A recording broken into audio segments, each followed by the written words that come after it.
이 시간은 성경 말씀 봉독해 올리겠습니다. 구약 레위기 25장 23절부터 28절 말씀까지입니다.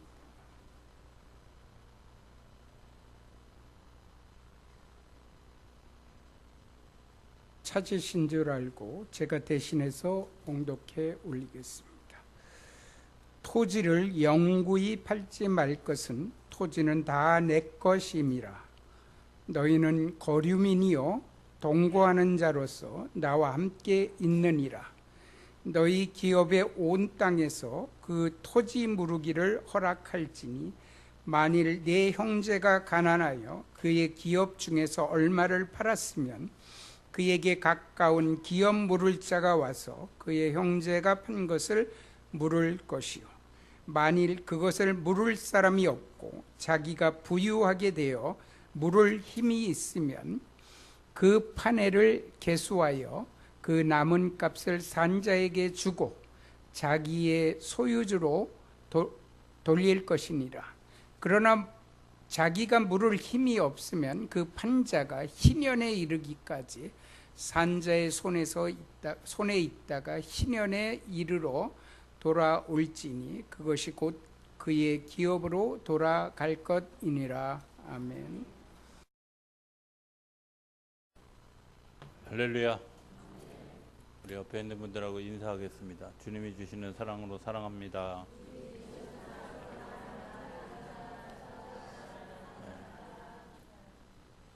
한 번 더 인사하는 거 아시죠? 우리 옆에 있는 분들하고 함께 예배하게 돼서 행복합니다. 김영자 전사님이 얼른 눈에 안 보여서 어디 계셔요? 좀 잠깐만 일어서시죠. 우리 전사님, 우리 박수로 좀 환영합니다. 제가 우리 전사님 보면서 몇 번 놀랬는데 한 번은 그 병원에서 그렇게 사람을 그렇게 오래도 입원시키는구나 이런 생각도, 또 그렇게 오래 굶어도 또 하나님이 그에게 힘을 주시는구나. 또 하나 가장 중요한 건 우리의 기도를 들으시는 하나님의 역사에 대한 감사를 또 가지게. 더 놀라운 건 감사주일에 와서 같이 예배하면서 진짜 감사가 뭔지를 느끼게 해주셔서 너무 감사합니다. 우리 전사님이 빨리 회복되어져서 본인의 소원대로 10년 10년 동안 건강하게 사역하다가 하나님이 부르시는 그날에 기쁨으로 갈 수 있도록 여러분들이 기도로 도와주시기를 바랍니다. 그 목회를 하면서 자주 아내에게 야단 맞은 이야기가 뭐냐면, 당신은 왜 이렇게 기쁜 절기설교에 이렇게 슬픈 얘기를 많이 하냐고, 야단치는 얘기를 많이 하냐고 하는 얘기를 많이 들었어요. 오늘 본문에 나오는 그 기업 물을 자에 대한 이야기는 어떤 사람에게는 정말 축제가 되어지지만 그것에 대해서 내가 받아들이지 못하는 사람들에게는 축제가 아니라 마음의 부담이 되어질 것 같다. 저는 이 기업 물을 자를 생각하면서 종종 요한복음 3장에 나오는 젊은 부자 청년 이야기를 생각하곤 합니다. 그가 예수를 잘 믿는 사람, 또 하나님을 잘 공경하는 사람이었는데 그에게 근심은 내가 가지고 있는 재산을 다 팔아서 가난한 자들에게 나눠주라 하는 이야기를 받아들여지지 못하는 거죠. 왜 거기에 그 예수님은 가난한 자들에게 나눠주라고 했을까? 우리가 생각할 때는 그게 지나친 요구인 것처럼 생각이 되어지지만, 사실은 이스라엘 백성들을 이끌고 가는 그런 그 율법 안에 사실은 그러한 이야기들이 있습니다. 그 대표적인 예가 오늘 우리가 같이 나눌 기업 물을 자이죠. 저는 이 추수감사절의 강단을 이렇게 가득 채우는 이런 그 곡물, 과일, 쌀 이런 것들을 굉장히 소중하게 여깁니다. 제가 첫 목회지에서 목회할 때 추수감사주일 전날 토요일 날 경운기 소리가 막 나요. 그러면 때가 됐나 보다 이렇게 생각을 하죠. 그 경운기에는 늘 그 한 해 동안 농사를 지은 10의 1조를 이제 경운기에 싣고 와서 강단에 갖다 놓는 거예요. 처음에는 몇 가마 안 됐는데 나중에 시간이 지나가면서 그 가마수가 점점 늘어나더라고요. 1년을 뭐 교회가 성미도 먹고 또 교회가 공동 식사하는 모든 식사를 다 해도 남을 만큼 풍성하게 그런 일들이 있었던 것을 기억합니다. 그런데 그 강단에 드려지는 그 사람들의 그 마음, 그 고백, 하나님이 우리를 농사 짓게 하셨고 또 농사의 풍년을 갖게 하셨고 그 곡물을 하나님 앞에 드려지는 시간이죠. 그저 그냥 장식의 시간이 아니라 내 고백을 드리는 시간, 내 감사의 마음을 드리는 시간들이죠. 더 중요한 것은 뭐냐면 이 감사한 것들을 가지고 내가 먹는 것이 아니라 내가 내 이웃과 더불어서 나누는 일들이 있다 하는 것이 그들이 가지고 있는 고백입니다. 물이 밑에서부터 위로 흘러가지 않습니다. 물은 위에서부터 아래로 흘러갑니다. 그게 하나님이 만드신 법칙입니다. 있는 곳에서 없는 곳으로 흘러가는 거죠.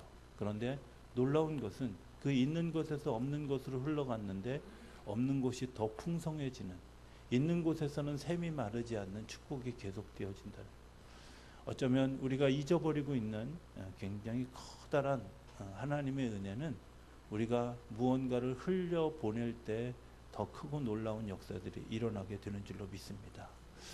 샘은 그 생산하기를 멈추는 순간부터 샘의 기능은 더 이상 발휘할 수 없습니다. 샘의 기능은 계속해서 흘려보내야만 샘이 솟는 거죠. 그렇죠? 어쩌면 우리에게 샘을 솟는 기능을 주신 것이 더 감사한 일이 아닐까. 그래서 흘려보내고 나누고, 사실은 오래전부터 우리 한국교회의 많은 교회들이 추수감사절 예물을 이웃과 나누는, 아예 추수감사절 헌금 전체를 이웃과 나누는 그런 교회들이 상당히 많이 늘어났습니다. 왜 그럴까? 그것은 한 해에 감사한 일들이 그저 그냥 교회 안에서 교회 어떤 이런 일들로 그쳐지는 것이 아니라 정말 가난한 이웃들에게, 도움이 필요한 겨울을 나야 될 사람들에게 그들을 어떻게 도울 수 있을까, 그들을 어떻게 섬길 수 있을까, 이런 것들을 고민하는 교회가 가지고 있는 그런 흔적이기도 하고 예수님을 닮아가려고 하는 모습이기도 하다. 저는 이렇게 믿습니다. 우리 교회도 곧 그렇게 되는 날이 오게 되기를 기도하고 있습니다. 예. 그렇죠. 내가 무언가를 가지고 있다는 것은, 내가 힘을 가지고 있다는 것은 내가 힘을 발휘해서 나누라고 하는, 어쩌면 저는 그 가장 대표적인 장소가 가정이라고 생각이 되어집니다. 기업 물을 자를 가장 잘 설명하는 그런 성경의 구절이 있습니다. 이야기식으로 되어 있습니다. 룻기 3장 4장에 나오는 이야기입니다. 나오미와 룻이 고향으로 돌아와서 고향에서 살아가는데 어느 날 나오미가 룻에게 이런 제안을 합니다. 내가 너에게 다시 가정을 꾸밀 수 있는 기회를 주겠다. 이런 얘기를 하는 거죠. 우리가 우리식으로 생각하면 그냥 재혼하는가 보다 이런 정도로 생각하지만 사실은 그 속에는 굉장히 중요한 뜻이 있습니다. 이스라엘에는 어떤 제도가 있냐면 수혼이라는 제도가 있습니다. 이 수혼이라는 제도가 어떤 거냐? 형과 형수가 결혼했는데 형이 먼저 죽고 형수가 자녀가 없으면 동생이 그 방에 대신 들어가서 형수가 아이를 낳을 수 있도록 도와주는 거죠. 왜 그런 일들을 우리가 생각하면 잘 납득이 가지 않는 그런 일이잖아요. 그죠? 그런 불경스러운 일이 어디 있어. 심지어 사두개인들은 그게 너무 불편스러워서 예수님에게 질문하죠. 예수님, 7 형제가 있는데 큰형이 죽고 둘째도 죽고 셋째도 죽고 다 결혼을 해서 작은 7명의 남자와 다 결혼을 했었는데 하늘나라에서는 누구의 신부가 되겠습니까? 답은요? 예수님의 신부죠. 그죠? 왜 하늘나라에서는 장가가고 결혼하는 일이 없기 때문에 그렇습니다. 그런데 그런 왜 그 아이러니를 만들면서 왜 도대체 그런 일들이 있을까? 이런 거죠. 이스라엘 백성들에게 그런 일들이 일어나는 가장 커다란 그 생각의 원천에는 이 땅에서 하나님의 나라의 역사에 참여하는 생명의 열매를 맺지 못하는 사람은 하나님의 나라의 생명책에 자기의 이름이 들어갈 수 없다고 하는 것이 그들이 가지고 있었던 기본적인 생각이에요. 그러니까 이 생각을 이해 못하면 수혼 제도를 이해하기 어렵죠. 이 땅에서 내 자녀가 생기지 않고 그 대를 이어가지 않으면 하나님의 나라의 생명책에도 내 이름이 들어갈 수 없다고 생각했던 것에서부터 시작하는 거예요.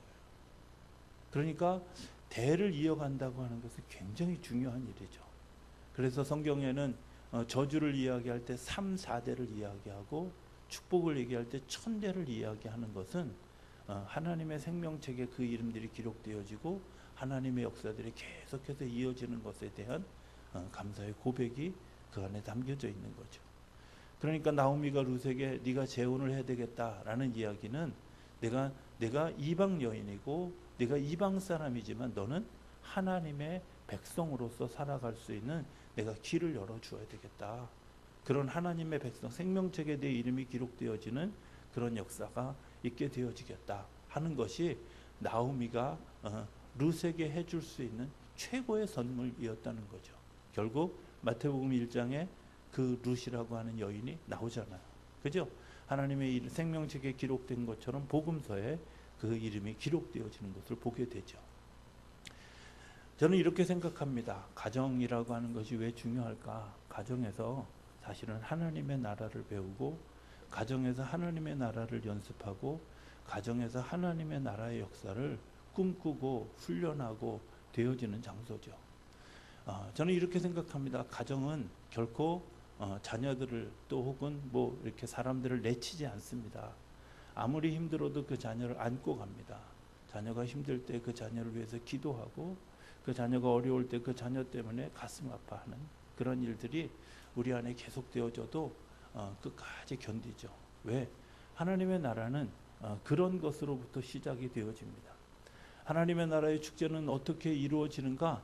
사실은 고통이지만 그 고통을 내가 같이 감내하는 데서, 내가 힘 있는 사람이 힘 없는 사람을 잘 섬기는 데서, 그리고 정말 능력이 있는 사람이 능력 없는 사람을 잘 키우는 데서, 그곳에서 하나님의 역사가 일어나는 거죠. 하나님의 나라도 마찬가지입니다. 하나님의 나라도 위에서부터 아래로 물이 흘러가는 거죠. 정말 힘 있는 사람이, 그리고 유력한 사람들이 그 일들을 감당해 주는, 영화 신들러 리스트라고 하는 영화에는 신들러라고 하는 사람이 살린 유대인의 명단을 이야기하는 그런 영화입니다. 그 이야기도 역시 유대의 법을 잘 이해 못하는 사람들은 얼른 수긍하기 어렵죠. 내가 값을 주고 누군가를 대신해서 그 사람의 자유를 사준다. 이것은 오늘 본문의 제목인, 설교 제목인 기업 물을 자 정신에서 시작하는 겁니다. 기업 물을 자라는 말은 뭐냐? 이런 겁니다. 대가를 지불한다, 가격을 지불한다, 이런 뜻입니다. 오늘 성경에 나온 것도 사람들에게 땅을 주었어요. 땅을 주었는데 뭐 살다 보면 실패할 수도 있고 잃어버릴 수도 있잖아요. 그런데 그 잃어버린 것을 누군가 대신 사주는 거죠. 그래서 그 사람이 그 땅을 경작할 수 있도록. 그런데 누군가 그 땅을 사주지 않았다면 마지막에는 하나님이 대신 사주는 희년의 때까지 기다려야 된다 하는 것이 그 기업 물을 자 정신의 굉장히 중요한 이야기입니다. 이 기업 물을 자의 결론이 뭐냐? 속량하다, 대속한다. 결국 예수님이 우리의 삶을 구원해 주셨다 하는 그 구원의 사건과 다 연결이 되어지는 거죠. 시편 72편 4절에 보면, 72편 4절 한번 띄워봐 주실래요? 여기 보면 그가 가난한 백성의 억울함을 풀어주며 궁핍한 자의 자손을 구원하며 압박하는 자를 꺾으리로다. 여기서 그는 누구냐면 오실 메시아 예수님을 이야기하는 겁니다. 예수님이 가난한 백성의 억울함을 풀어주고 궁핍한 자의 자손을 구원하고 압박하는 자를 꺾을 것이다.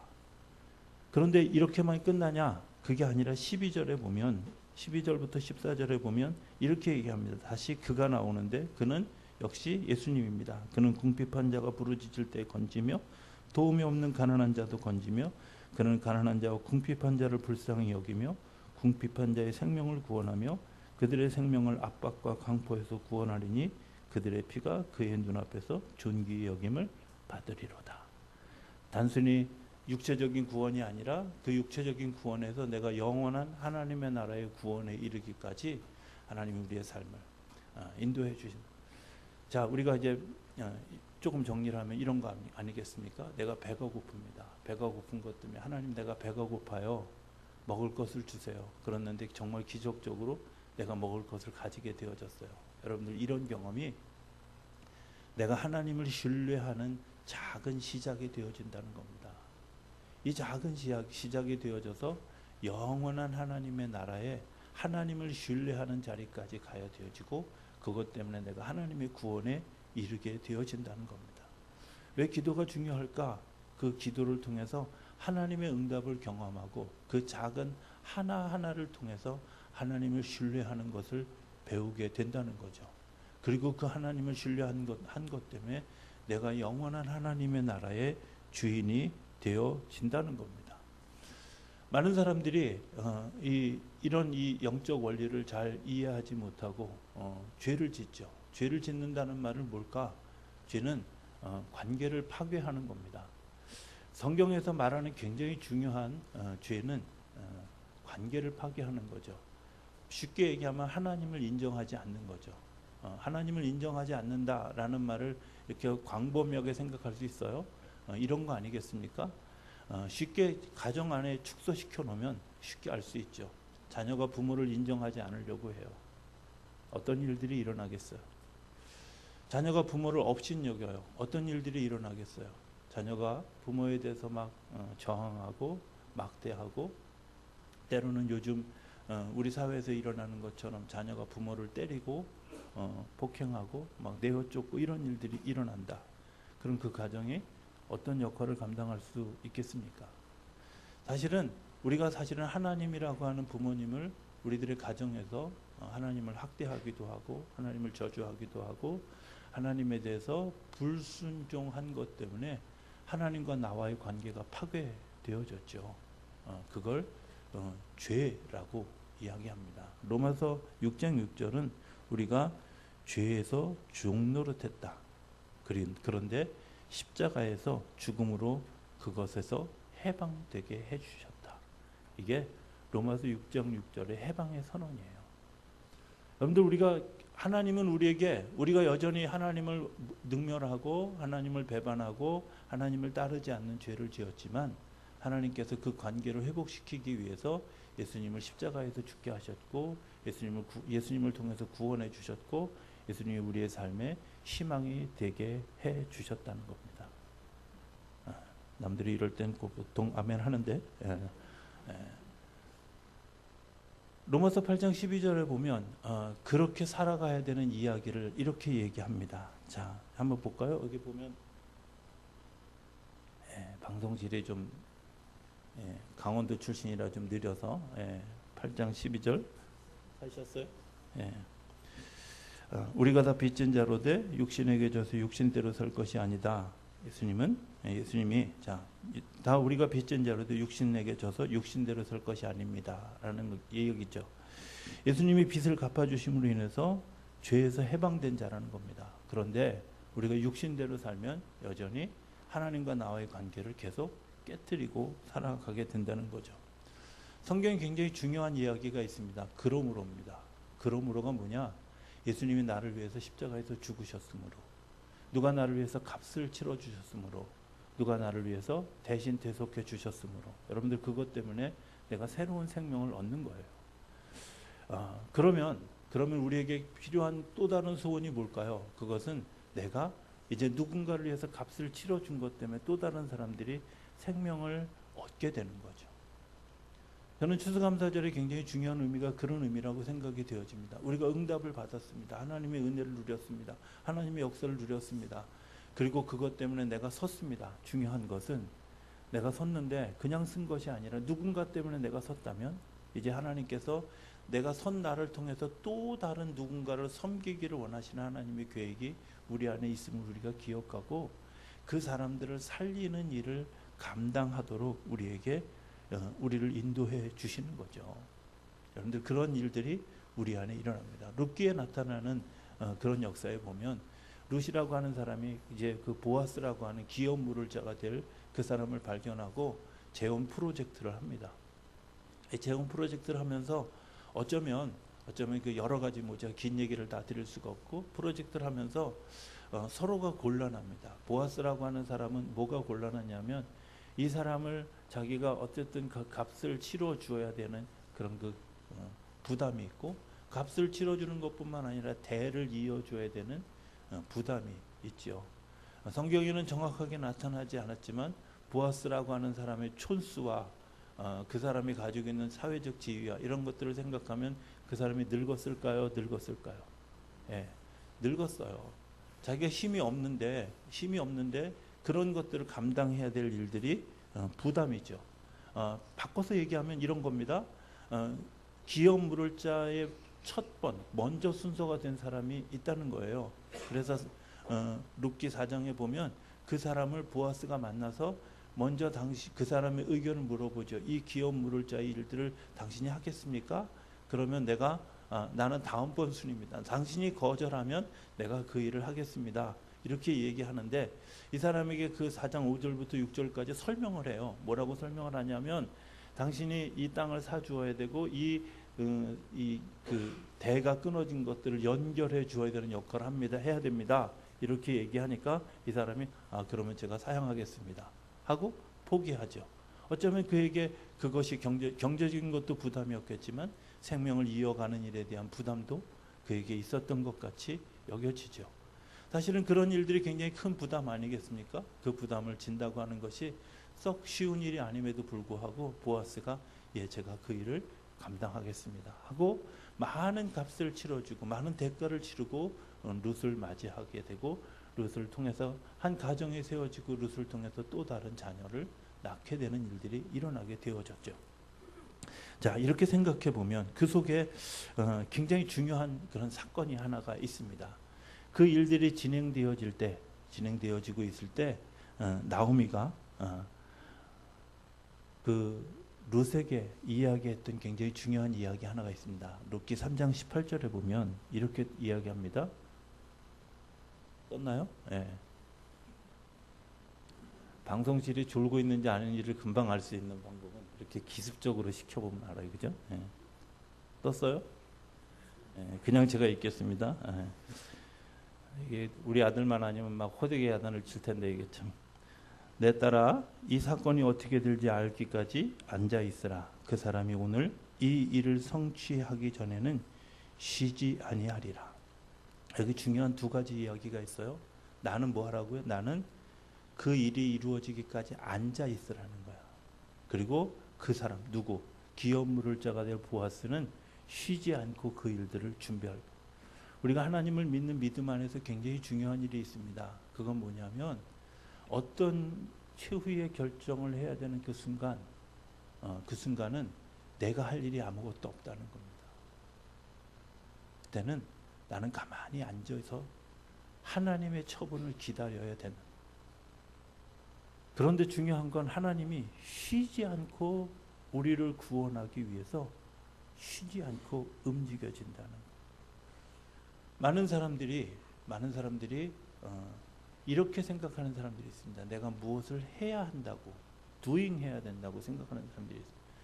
사실은 기독교 신앙은 doing이 아니라 being입니다. 내가 선을 쌓았기 때문에 하나님이 나를 구원해 주시는 것이 아니라 하나님을 신뢰하고 내가 가만히 기다렸기 때문에 하나님이 일하시는 거죠. 구원의 문제는 내가 무엇을 해서 얻어지는 것이 아니라 하나님이 나에게 주시는 겁니다. 내가 할 수 있는 일은 뭐냐? 그분을 신뢰하고 기다리는 거죠. 출애굽기 17장에 나오는 아말렉과의 전투에서 전투의 승패를 좌우했던 가장 커다란 일이 뭐였어요? 하나님을 향해서 모세가 손을 들었으나 피곤하여 내려질 때는 졌고 손을 들고 있을 때는 승리했다는 겁니다. 거기에 이렇게 이야기합니다. 내가 너희를 위하여, 하나님이 너희를 위하여 싸우시리니, 이렇게 하나님이 너희를 위하여, 오늘 우리들의 삶의 자리에서 하나님이 나를 위해서 싸우시는 거죠. 지난 주간에 이제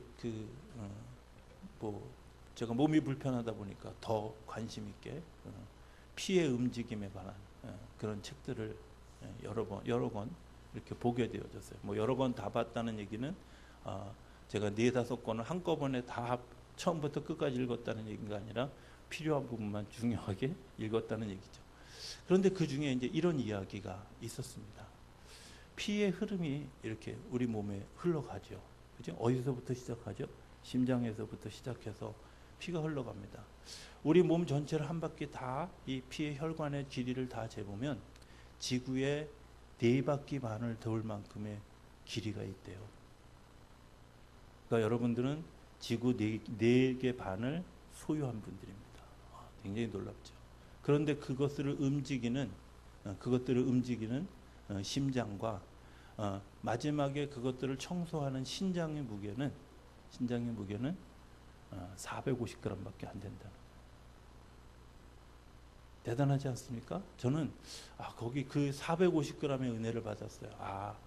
예수님이 십자가에서 죽으신 예수님의 몸이 뭐 1m 60도 제대로 않는 아주 빈약한 연약한 그 몸인 예수님이 온 인류의 모든 죄를 짊어질 수 있었던 것은 그 연약함, 그 부족함에도 불구하고 그 심장의 기능과 신장의 기능을 할 수 있는 예수님이 그런 역할을 감당해 주었구나, 이런 마음이 들었어요.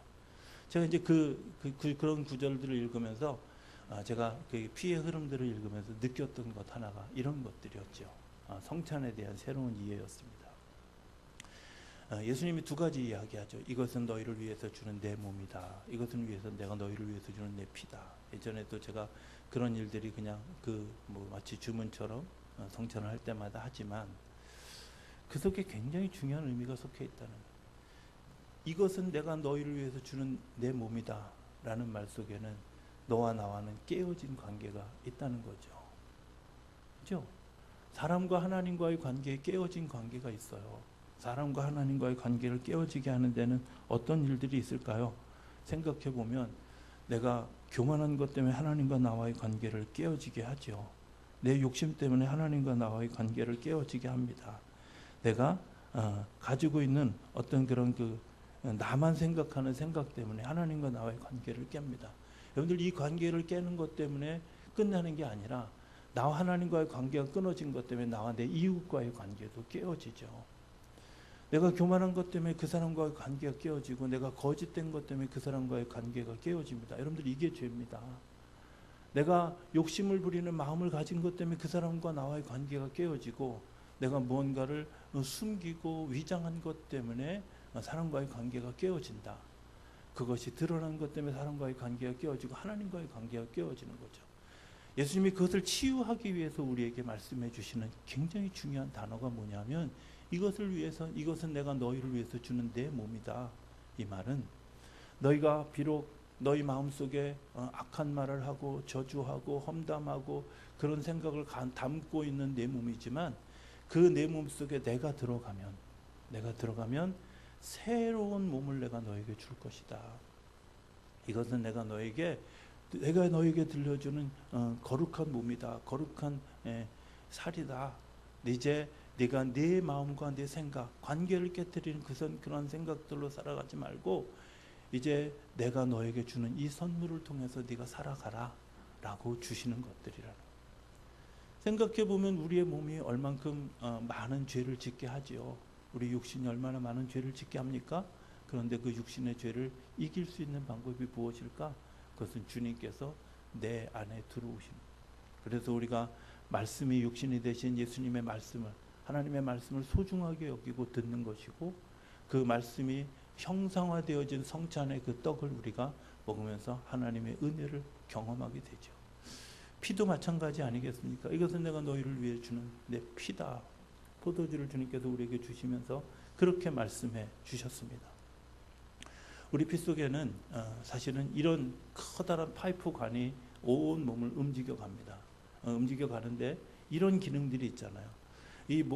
그 심장에서부터 시작해서 이 흘러가는 모든 피가 지나는 곳에서 필요한 영양분을 각 기관들이 채취합니다. 그 혈관이 흐르는 곳에서 마치 수돗물 열어가지고 자기들이 그런 것들을 받아들이고, 더 놀라운 건 그 작업과 내 속에 있는 쓸모없는 것, 쓰레기들을 그 혈관 속에 같이 버리는 작업을 동시에 하죠. 참 그런 걸 생각하면 몸의 신비가 너무 놀랍다 이런 생각을 하죠. 내가 영양분을 받아들이고 영양분을 받아들인 것뿐만 아니라 내 몸에 필요 없는 것들을 그 혈관 속에 도로 이렇게 보내요. 그래서 그 두 가지가 같이 서로 교차하면서 흘러가고 신장에서 그 더러워진 그런 그 쓰레기 같은 피들이 화학 물질들이 그 속에서 걸러져서 우리에게 일부는 소변으로 나오게 되고 또 다른 것들은 우리 몸에서 소멸되어지죠. 여러분들 거기에 하나님의 은혜가 있습니다. 그 은혜가 성경을 잘 보면 그것을 예수님의 피로 상징한 것을 볼 수 있죠. 예수님의 피 속에는 우리에게 새로운 것들을 공급해주는 하나님의 역사가 있고 우리 속에 더럽고 병들었고 우리 속에 죄성을 가지고 있는 것들을 주님께서 그 혈관을 타고 흐르면서 우리 속에서 빼어주시는 거죠.